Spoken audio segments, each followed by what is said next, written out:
So ওই সময়টা class 6 এর ওই সময়টা জীবনের সবচেয়ে মেমোরেবল টাইম এবং নস্টালজিক টাইমগুলোর মধ্যে একটি। ফলে এটা আসলে করার মতো না, মানে ভাষায় প্রকাশ করার মতো না। সায়েন্স স্যারের বিষয়টা হচ্ছে গিয়ে উনি ইংলিশ এবং ম্যাথ এই দুটো বিষয় আমাদের ফাউন্ডেশনটা এমন স্ট্রং করে দিয়েছে, আমরা আসলে কোনো জায়গায় শিক্ষা এবং পেশাগত জীবনে কোথাও আসলে আর আটকাই নেই। সো আমরা দেখা যাচ্ছে খাওয়ার পরে আসে আড্ডা মারতেছি, রেস্ট নিতেছি, কিংবা তো এই সময় এসে হঠাৎ করে দেখা যেত যে বেত নিয়ে আবার শফিক স্যার কিংবা কামরুল স্যার কেউ একজন বেত নিয়ে ঢুকে গেছে, আমরা যেন জানলা দিয়ে সব দৌড় দিয়ে পালাই গেছি আর কি।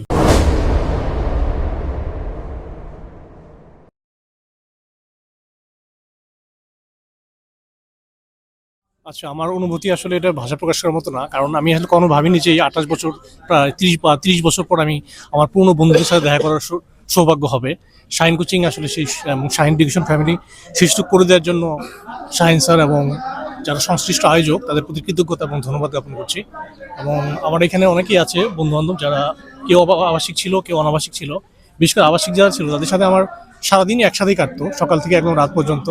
সো ওই সময়টা ক্লাস 6 এর ওই সময়টা জীবনের সবচেয়ে মেমোরেবল টাইম এবং নস্টালজিক টাইমগুলোর মধ্যে একটি। ফলে এটা আসলে করার মতো না, মানে ভাষায় প্রকাশ করার মতো না। আবাসিক আসলে অনেক স্মৃতি, কারণ 1 বছর এবং সকাল থেকে রাত পর্যন্ত অনেকগুলো এই একই বয়সী ছেলে থাকা মানে অনেক ধরনের স্মৃতি থাকবে। স্মৃতিতে শুধু বন্ধুরা না, স্মৃতিতে আমাদের স্যাররাও ছিল, কারণ আমাদের কয়েকজন স্যার আবাসিকে আমাদের সাথে সার্বক্ষণিক থাকতেন। স্যারদের সাথে ছিল এক ধরনের বন্ধুত্বপূর্ণ সম্পর্ক। বিশেষ করে কামরুল স্যার, শফিক স্যার, এই দুজনের কথা মনে পড়ছেন। তো এখন যেটা হয় যে আমরা কোচিংয়ে রাতে খাওয়ার পরে আমরা করতাম যে একটু রুমে এসে রেস্ট নিতাম, মানে রেস্ট নেওয়ার জন্য একটা টাইম বের করে নিতাম, যদিও একটা মানে ছিল না, এটা পারমিটেড ছিল না, কিন্তু তারপর আমরা একটু রেস্ট নিতাম। হ্যাঁ, তারপর হচ্ছে গিয়ে তো এরকম দেখা যেত যে মাঝে মাঝে আমরা রেস্ট নিতাম, আমাদের জানালাগুলো আবার কোনো গ্রিল টিল ছিল না। সো আমরা দেখা যাচ্ছে খাওয়ার পরে আসে আড্ডা মারতেছি, রেস্ট নিতেছি, কিংবা তো এই সময় এসে হঠাৎ করে দেখা যেত যে বেত নিয়ে আবার শফিক স্যার কিংবা কামরুল স্যার কেউ একজন বেত নিয়ে ঢুকে গেছে, আমরা যেন জানলা দিয়ে সব দৌড় দিয়ে পালাই গেছি আর কি, এরকম। আর ওই আমরা প্রতি সপ্তাহে দেখতাম, সিনবাদ কিংবা আরিফ লালা দেখতাম।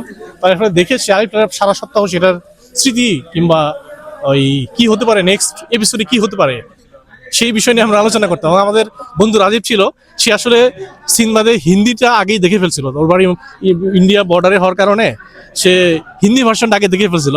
ফলে রাজীবের একটা ডিমান্ড ছিল আমাদেরকে, রাজীবের পিছনে পিছনে ঘুরতাম আমরা যে কি হবে এরপরে, কি হবে সিন, এই আর কি। Thank you. না, আমাদের সাথে আসলে আমরা Shahin sir, Selim sir, Aslam sir ওনারা তো আছেনই। আর এর বাইরে বলতে গেলে হচ্ছে গিয়ে যারা আবাসিক ছিলেন আমাদের সাথে, কামরুল স্যার, শফিক স্যার, আর এই দুজনেই ছিলেন আমাদের সাথে। দুজনের কথাই বিশেষ করে আসলে মনে পড়ছে আর কি। শাহিন স্যারের বিষয়টা হচ্ছে, শাহিন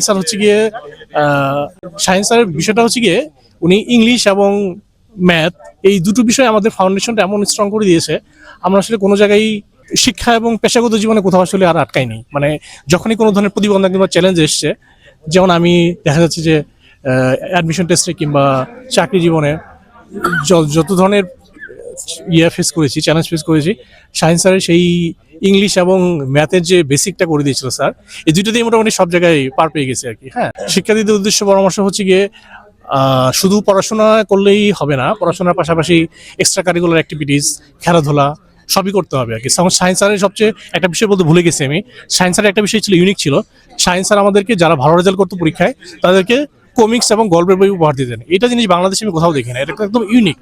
ফলে আমাদের গল্পের বইয়ের জন্যই আমাদেরকে আমরা কঠোর পরিশ্রম করতাম রেজাল্ট ভালো করার জন্য। হ্যাঁ, এবং একটা গল্প বই পাওয়ার পর আমাদের যে আনন্দ, সেটা আসলে অন্য কোনো পুরস্কার দিয়ে ওই বয়সে সেটা আসলে কভার করা সম্ভব না। হ্যাঁ, অনেক বড় মোটিভেশন হিসেবে কাজ করে। হ্যাঁ, না, পুরস্কার অনেক ধরনের হয়। পুরস্কার হতে পারে সেটা মানে অনেক সময় হতে পারে, খাবার দাবার হতে পারে, অনেক সময় হতে পারে, ফাইন্যান্সিয়াল অ্যাসিস্ট্যান্স হতে পারে। কিন্তু গল্পের বই ওই বয়সী একটা ছেলের জীবনে যে ধরনের মোটিভেশন কাজ করে, অন্য কিছু আসলে ওইভাবে কাজ করে না।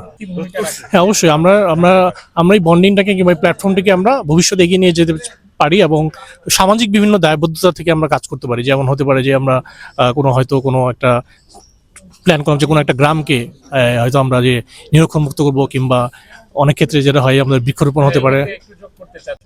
আমরা আমাদের যা যা জায়গা থেকে ভূমিকা রাখতে পারি সেটা সবসময় সব ক্ষেত্রে যে ফিজিক্যালি প্রেজেন্ট থাকতে হবে ব্যাপারটা ওরকম না।